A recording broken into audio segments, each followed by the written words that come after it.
Voilà, on se retrouve en contre-plongée pour vous montrer donc comment je nettoie ma pasta machine. Je prends d'abord une lingette pour bébé, hein. Prenez n'importe laquelle, premier prix ou pas. Du moment qu'elle est suffisamment imbibée, ça fonctionnera bien. Et le secret réside dans le fait de passer directement au cran le plus fin de la pasta machine. Chez moi c'est la 9. De prendre la lingette et de passer tout simplement d'abord comme ça.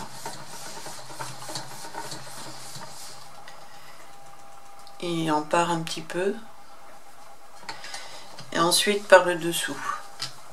Vous pouvez très bien, même si c'est pas conseillé par le fabricant, passer comme ça votre lingette. C'est tout aussi efficace, encore plus efficace d'ailleurs que de frotter. Alors je ne sais pas si vous verrez bien, la luminosité n'est pas un peu importante. Voilà. Donc vous faites ça comme ça, vous verrez que des résidus partent un petit peu comme ça. Vous ne les enlevez pas tout de suite, c'est pas nécessaire. Vous repassez au cran 1, au cran 0 de la pasta machine. Et là vous pourrez nettoyer aisément les petits résidus de pâte. Vous passez bien dessous, sous les lames. Après vous pouvez regarder sous les lames comment la pâte est partie. Alors certains achètent une deuxième pasta machine pour travailler le blanc exclusivement. Je trouve pas ça nécessaire. Un bon nettoyage à chaque fois suffit largement. Alors après vous verrez, quand vous passez votre pâte, vous serez embêté là. Ah là ça fonctionne bien, mais normalement ça glisse trop, vous ne pourrez pas faire grand chose. Alors oui, sur la notice du fabricant, il est fortement déconseillé de passer un papier à l'intérieur, mais moi je l'ai toujours fait, ça ne m'a jamais posé de problème.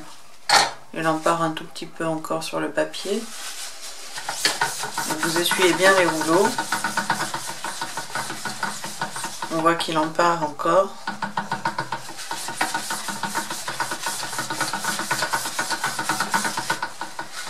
Faites ça comme ça, toujours au cran 0.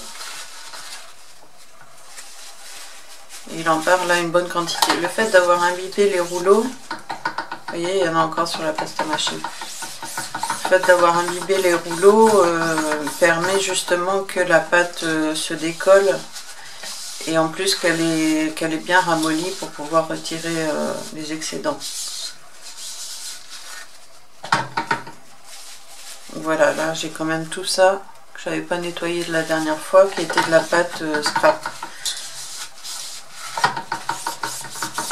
Et après vous pouvez commencer à travailler votre pâte. Là j'ai pris de la blanche, qui n'est par endroits pas tout à fait blanche, mais ce n'est pas grave.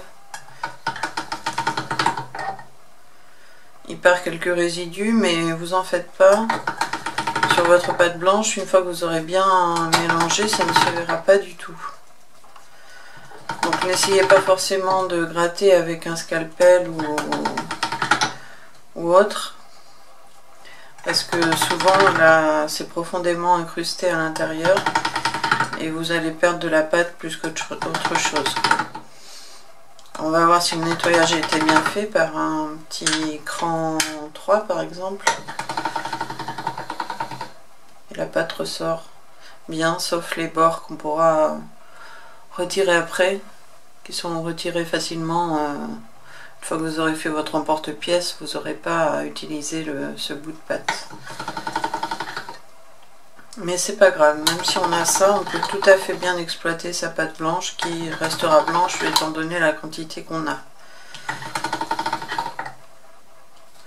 Autre petite astuce qui n'a pas grand rapport avec le nettoyage de la pasta machine, c'est comment travailler une pâte qui est un peu dure.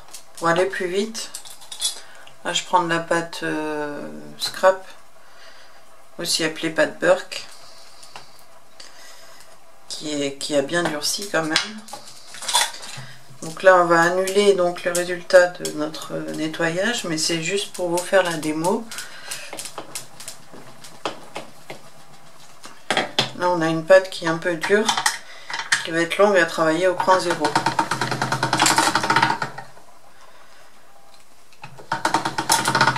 Encore qu'elle soit pas très dure celle-ci. Pour aller plus vite, je me mets au cran 3. Ce qui va bien la ramollir. Ensuite je pourrais repasser au cran 0 sans difficulté.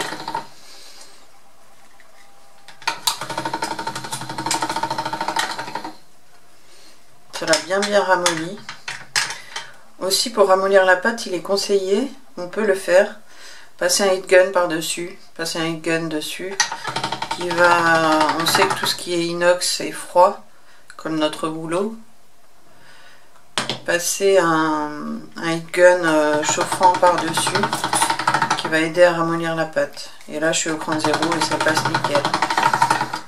Voilà pour cette petite démo.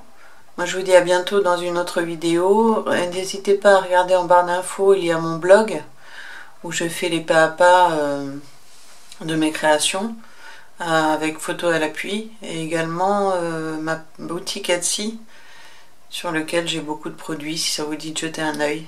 Moi je vous dis à bientôt. Je suis en train de préparer un marché de Noël, donc j'ai plein de créations à vous montrer prochainement. Donc voilà, à bientôt, bye bye.